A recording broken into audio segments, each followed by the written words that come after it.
Magandang araw po sa inyong lahat. Ako po si Ria, at muli tayong nagbubukas ng isang panibagong kwento dito sa Dear Bishop Tonyo.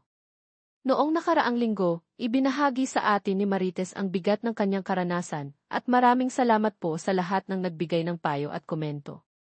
Ngayon naman, basahin natin ang liham na ipinadala ni Lando, na sa kanyang buhay ngayon sa Malta ay kinikilala ang sarili bilang siya na si Linda.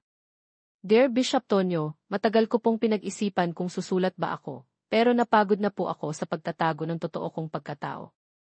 3 taon na akong nagtatrabaho dito sa Malta, at dito ko lang naramdaman ang kalayaang maging ako. Dito ko unang tinawag ang sarili ko ng Linda. Pero sa Pilipinas, ako pa rin si Lando, asawa at ama ng 2 anak.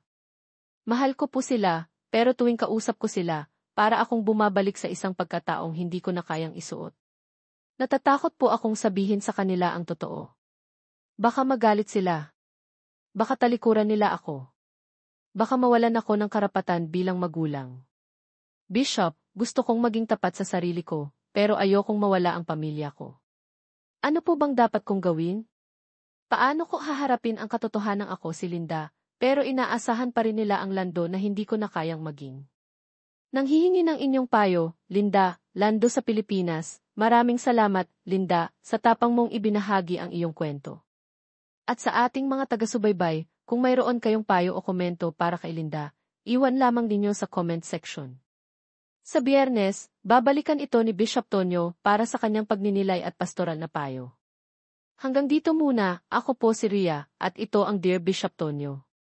Magkita-kita tayo sa Biyernes.